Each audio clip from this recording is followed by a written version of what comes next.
the layman's quick and dirty gynecomastia formula, again, this is not scientific, but just to help you visualize it, is total estrogens plus total growth factors, IGF-1, et cetera, plus prolactin, add those together, and then divide by total androgen pool, which we've discussed many times. That equals gynecomastia, or either growth or reduction in breast tissue.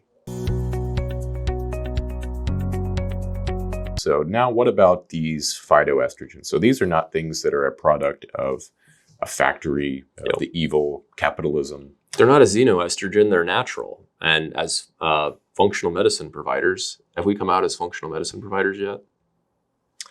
No, but I think we are about to come out as taking dutasteride. True. Yeah, that's a teaser. Spoiler alert. Anyways, these are not xenoestrogens that are made in a factory. These are phytoestrogens, which are natural. So all of anything that is natural or a supplement or not synthetic is healthy. So no worries about these, and we can move on. Really nothing to be said about this. Some of your favorite phytoestrogens might be soy, the soy isoflavones. Genistein seems to have a lot of research on it. Or your favorite sleep supplement might be a phytoestrogen. Apigenin. Ooh, apigenin's an endocrine disruptor. That's very inconvenient. It seems to disrupt a lot of endocrines. But before we go on to that, how about a case study? Soy causing gynecomastia. So I hear this all the time from the plant-based community that it doesn't matter. You could get all of your protein from soy. You can eat as much soy as you want, and it's not going to have any effect. It doesn't act like estrogen. It's too weak. Well, here we have a 60-year-old man drinking 3 quarts of soy milk every day. So this individual presented to an endocrinology clinic. Presumably, he saw his primary care provider, and they didn't think to ask him, hey, are you drinking 3 quarts of soy milk per day? Standard bulking protocol would be go mad. 3 quarts is not quite a gallon. Correct. So, why would you ask that? Go sad. Gallon of soy milk a day. He was putting on mass, so better than a lot of Gen Z SARM goblin bodybuilders. But anyway, he reported erectile dysfunction and decreased libido. But I thought med school taught me more than 90% of the time that's just in your head, and you just have a low T mindset. Sounds like you needed a referral to a psychiatrist, not an endocrinologist. Yes.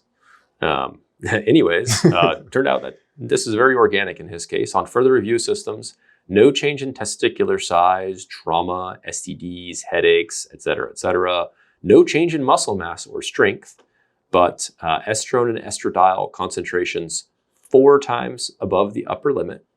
Makes me wonder if this is a Roche-Clia assay or LCMS assay. But in any case, that would put you at, what would that be, something like 140 picograms? Picograms per mil. If you're going by the LCMS. Yeah. So that's basically high. A female level, premenopausal female level of estradiol. 100 to 150 is your average there. Subsequent findings from testicular ultrasonography, CT chest, abdomen, and pelvis, PET, positron emission tomography, were all normal. Wow, that's a pretty big workup. They didn't mention gynecomastia yet. Because of the normal findings, his chief complaint is gynecomastia, so that makes more sense. And I don't see if they, bilateral gynecomastia. So indeed, bilateral gynecomastia. Anyways, the patient was interviewed again, so they thought, well, maybe we should ask this patient questions. We want to bill him a 99214 for a 5-minute visit every time we see him, so we can only do 5 minutes of subjective history. Outside of that, it's just going by the algorithm. Running him through the assessment machine with the radiation. Yeah, they don't have 1 hour long individualized medicine assessments. So it turns out he describes a daily intake of 3 quarts of soy milk. He discontinued the soy milk, his breast tenderness resolved, and his estradiol concentrations returned to normal. He was fine. Maybe he should have seen a dietitian. I'm glad he didn't see a plant-based endocrinologist who would have, even with that history, increase written soy. off, oh, it couldn't possibly be the soy doing that.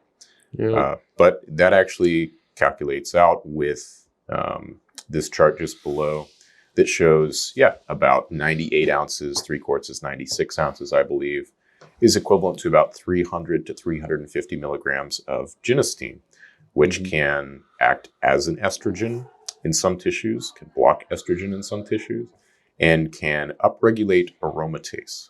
So I suspect that aromatase was upregulated in his case, and then that excess of estradiol was suppressing his testosterone production, hence the side effects of gynecomastia, decreased libido, erectile dysfunction. Yep.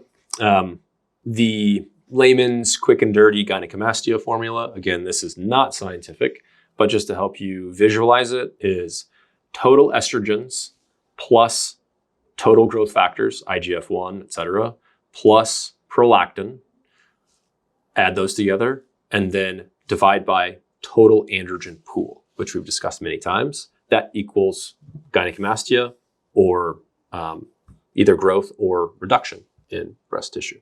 Yeah, sort of this tug of war that happens in the mammary tissue.